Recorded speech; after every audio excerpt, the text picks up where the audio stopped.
Hello, everyone out there in YouTube land. This is Brother Allen Hensley.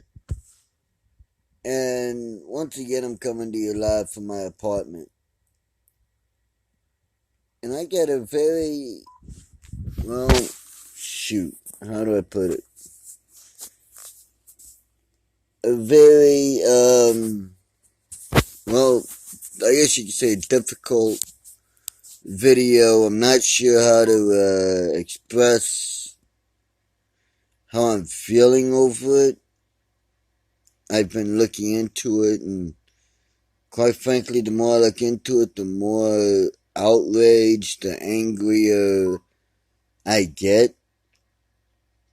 And the topic that this video is going to be made about, I'm going to try to stay on, is the fact that New York State is right now trying to pass a law that if you want to get a gun, you have to give them your social media passwords so that they can go 3 years back and look into your social media.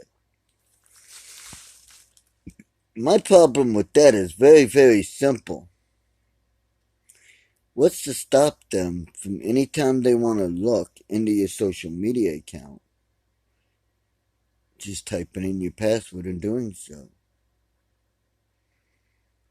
The answer? Nothing. So they'll be able to look into your social media account and say, oh, he said something conservative, or oh, he said something we don't like, or oh, he said something patriotic. Now you go to prison just for being a patriot, just for saying the truth about something. So you can see my dilemma. You can see why I don't like this law at all. I mean, not only is it that I don't like it on the grounds that they can snoop anytime they want and look at your social media and all kinds of bad things there, but my understanding of the Constitution and the fact that we have the right to free speech, the right to privacy, the Fourth Amendment, about search and seizures, is that, when it comes to search and seizures, you know, it's there for a reason. It's worded the way it is for a reason. So that, the average citizen is protected from someone just walking in your house and saying, well, we heard that you said something, so now you're going to jail. No. Or we heard that you have something, so now you're going to jail. No. In order to get a search warrant, they have to show a judge clear and evident probable cause, or they have to show the judge clear and evident facts that you have committed a crime or are about to commit a crime. Without that, there's no search warrant, there's no breaking into your house, there's no nothing. Which I think is a very, very good thing. It helps to keep a lot of innocent people from being locked up.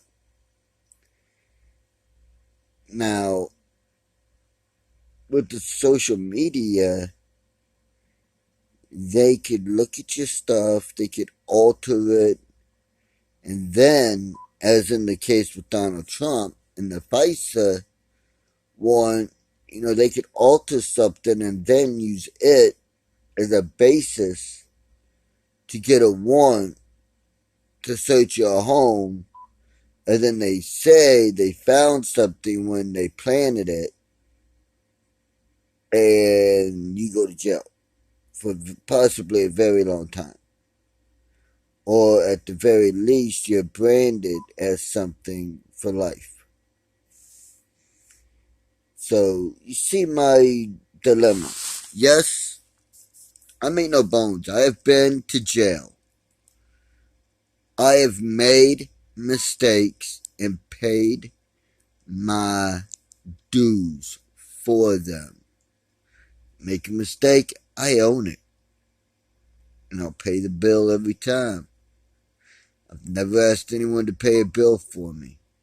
Never asked anyone to pay a bill. If I did something wrong, I paid that bill myself. Time, money, my freedom, whatever. And when I've gotten arrested, I've told the judge, Your Honor, I did it. What's it going to cost? Money, time, or freedom? As a result, the judges around here that know me respect me because of that. The cops that know me respect me because they know I'm going to admit to what I did wrong and I'm going to move on. But this whole issue with the password, that's freaky scary, dude. Anything could go wrong on that. Anything. That's not a good thing. I mean, just as a hypothetical, let's say you go to get a gun and you give them your social media because the law passes, so you have to give them your password. Let's say 2.5 years ago, you did a tweet or a post stating that, because of the way things were going, I don't know, you worked for, I don't know, let's say a company that had gotten a government contract, and then the government canceled that contract, and as a result, you lost your job. So you did a post because you were angry. You made a post of fucking screw the government. They're all a bunch of liars. They all deserve to, whatever, have their wives pimped out and their daughters pimped out while they watch, and then they're tortured or whatever. Now, because you made that post in anger, you can't get a gun. Because, you're a threat. It's insane. Or they say, well, you can get the gun, but now you have to be on a watch list. Again, for what? Because you exercised your freedom of speech? These things right there show what is wrong with that. I mean, there's a lot of things that could go wrong with it. You could be joking around with a friend of yours and jokingly say, dude, if you do that again, I'll shoot you. Now, you could be talking about paintball. Saying, dude, if you do that again, I'll shoot you in the head with my gun. You could be talking about a paintball gun. Because, I don't know, he cheated at paintball or something. But because you said that, now you don't get a gun. You could say, man, I don't like this president. I'd like to, I don't know, shoot him or rub him out or something, And now you're on a terrorist watch list. Because they went 3 years back, they found it. And now, you don't get a gun, or you get a gun, but you're on a list, or you don't get the gun and you're still on a terrorist watch list. These are the things that could happen very easily with this, and these are the issues I have with that.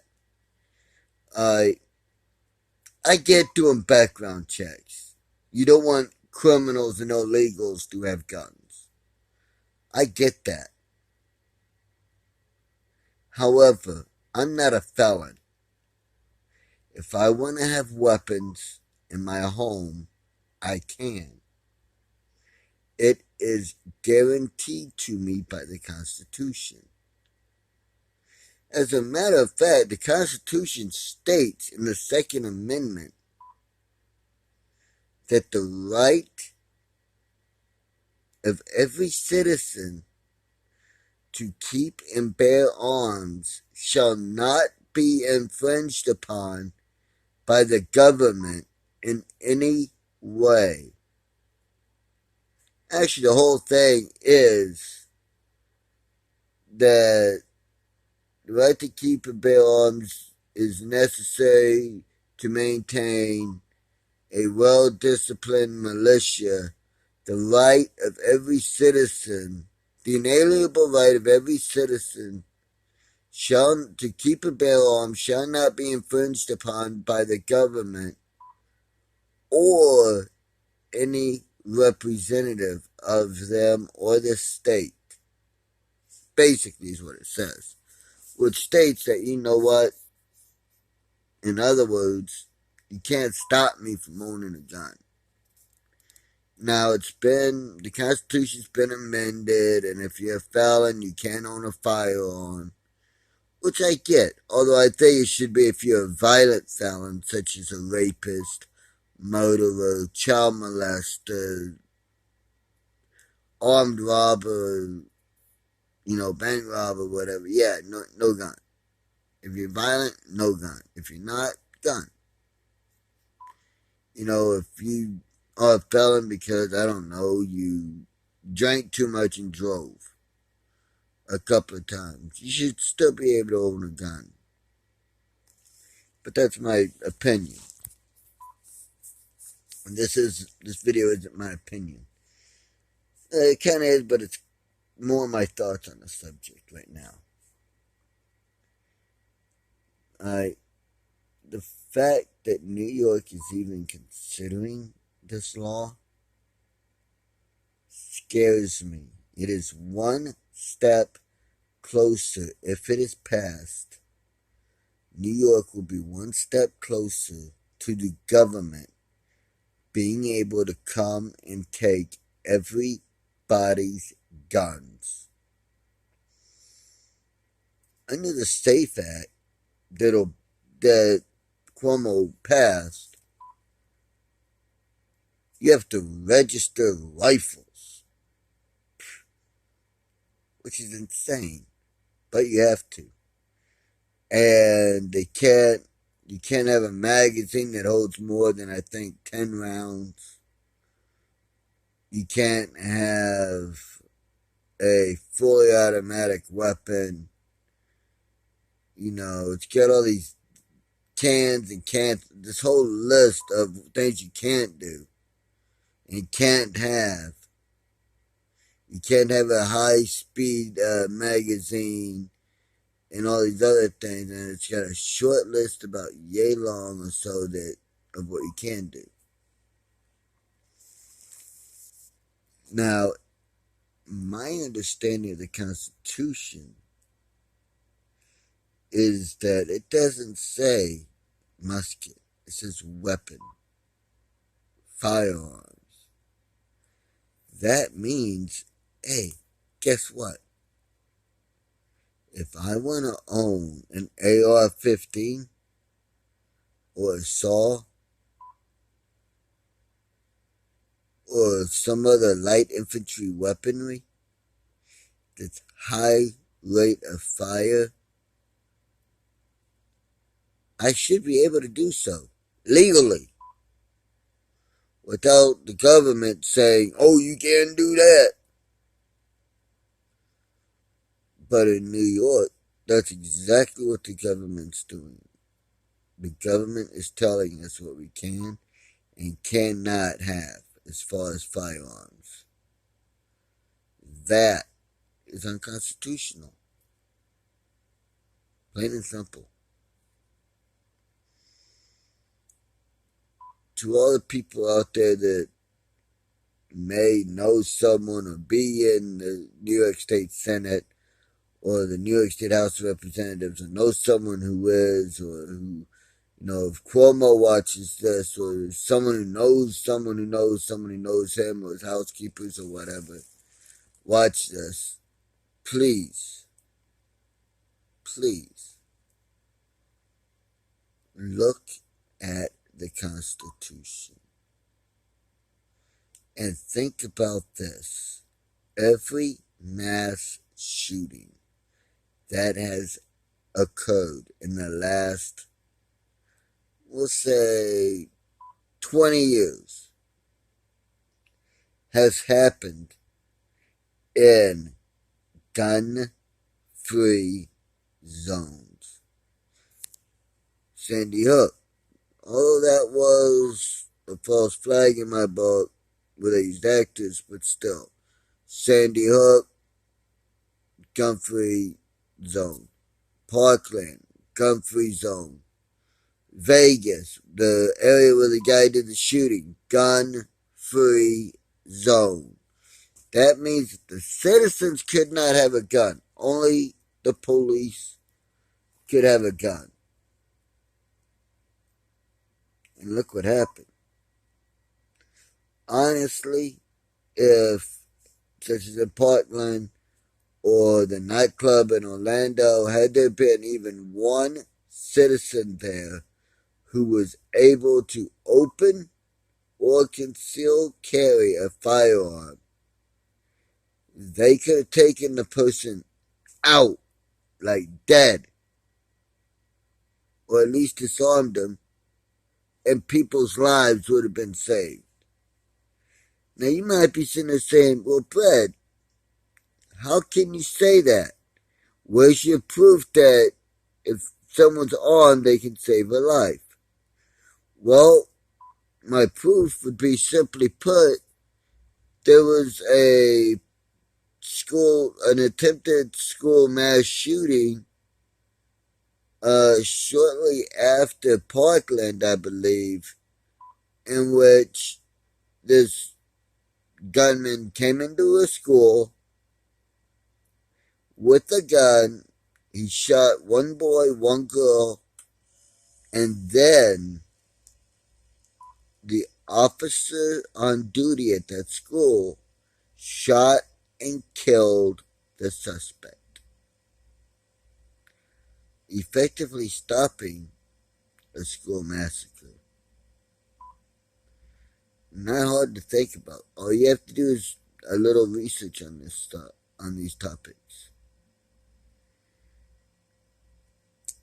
So this is now going well. I'm almost 3 minutes over. Well, I am 3 minutes over the 15-minute mark I wanted to shoot for. So I will say this in closing. Please think about what I've said. Do your own research. As always, don't just take what I say at face value. Look into it. See if I'm wrong. If I'm wrong, in the comment section, please let me know. I got no problem if you let me know intelligently and show me proof admitting I was wrong. Okay? And I will answer you back. If you text me in the comments, I will answer you back. Might take a little bit, but you will get an answer back. But until the next video, I will say this. May whatever you believe in watch over and keep you. And try to have a happy day on this, the 26th day of November 2016. And may whatever you believe in bless and keep you. And as I always say, love your country. But don't always trust your government. Until next time, this has been Brad Hingley, signing off.